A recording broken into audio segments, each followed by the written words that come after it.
What's up? I'm Sarah LaFay. Welcome to my channel. So I finally have done another keratin treatment. This video is going to be a little bit different than my first video. The first video I gave basically a directive of step-by-step how I did the keratin treatment. So if you want to see that, I'll have that link below. This video I'm going to talk to you guys, show clips of me during the keratin talk, show clips, just to kind of explain my mindset of why I did my keratin treatment a little bit different this time than the last time. Pero vamos a empezar. So I did use the same keratin treatment that I did last time, which was the Amazon list keratin treatment. And the reason I decided to use the same one, because I did debate for a while of trying a different one for you guys.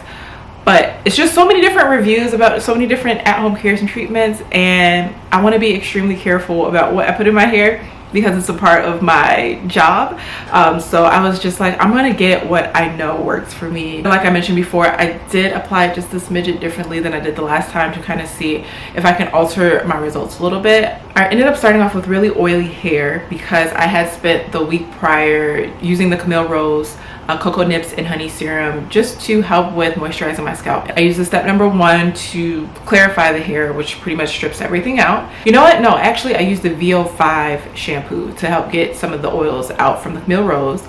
And then I used the step number 1 to clarify the hair, and then I repeated that again to just make sure my hair was stripped and nice and clean and ready to receive the keratin treatment. Now there is a book of instructions that comes with this keratin treatment. Make sure to read all of the instructions first before you even start this. Then the next step for me to do was to blow dry my hair. And I was only supposed to blow dry it until it was 85% dry, which I didn't read that part. So I ended up blow drying my hair completely, and then when I read that instruction, I put a little bit of water back in my hair. So after I did that, I went ahead and parted the hair into 6 sections, and then I applied the number 2, which is the actual keratin treatment. This time around, I did not apply as much as I did the very first time I did a keratin treatment, and I wanted to make sure I didn't oversaturate the hair because the bottle says make sure not to oversaturate the hair. I want to say I used like a quarter size for each section, and in my opinion, I don't think that was enough.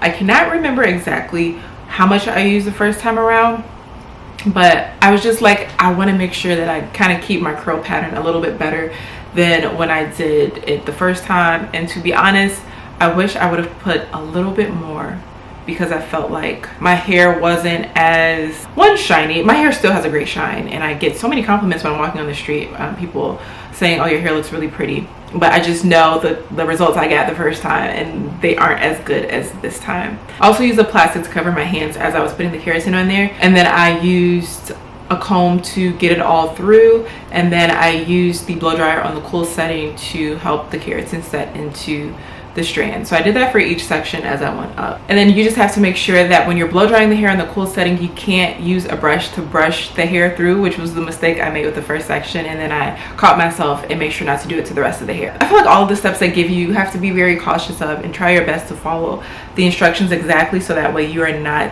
ruining your hair, because doing an at-home keratin treatment is a risk. After I got the keratin treatment all in my hair and made sure to blow dry it with the cool setting, the next step was to flat iron the hair. This is something else that I feel like I probably should have followed the directions a little bit better. I kind of tweaked it because I wanted, again, to make sure that I wasn't really loosening my curls like I did the first time around. I used my BaBylissPRO Nano flat iron, and I put it on the 3rd setting, so it was 350 degrees. The keratin treatment recommends that you put the flat iron between 380 and 450. Then you should flat iron the root area 8 to 10 times, and then the second half 4 to 6 times.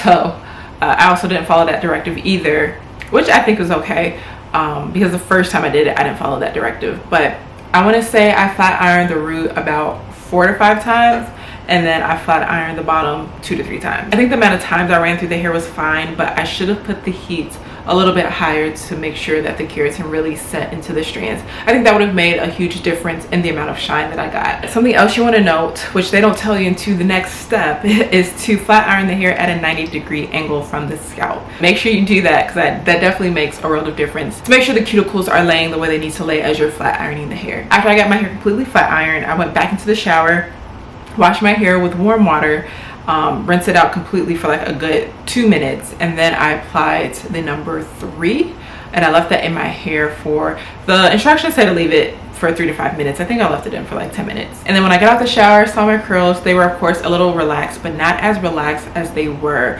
when I first did it. So I was very happy about that. And then that same night, I ended up blow drying my hair. And then the next morning I went to flat iron it because I think I had a test shoot or something. After I went to flat iron my hair, it was so frizzy still. And I really account that to, one, I didn't have the flat iron on a high enough setting when I applied the keratin treatment, and even after. Also, I wanted to make sure that I wasn't putting so much heat on my hair all in one sitting. Although it came out like really frizzy the first time, I washed my hair again after a week, re-flat ironed it, put it on a little bit of a higher setting. I put it on the 4th setting, which I think is 410, and my hair came out like a lot more silkier and smoother and shinier. So I would say like it was kind of a fail, but it also was kind of a success because I kind of knew what I was doing, even though I really didn't know what I was doing. But I think it ended up working out better that I did it the way I did it, so that way I didn't like completely just mess up my hair. But yeah, I'll definitely be keeping you guys updated now that I have put in the keratin treatment. You guys are always asking me questions on my old videos about the keratin treatment. I'll definitely keep you guys updated with some of the differences, some of the similarities that I'm seeing with doing the keratin treatment for a second time. If you guys have any questions or want a Q&A, let me know in the comment section below, like maybe why I decided to do a keratin treatment the second time around, if I'm going to be changing some of the products that I use now that I have keratin treated hair. All of the questions you can leave down below, and I hope you guys enjoyed this video. Till the next one. I want to thank me for doing all this hard work.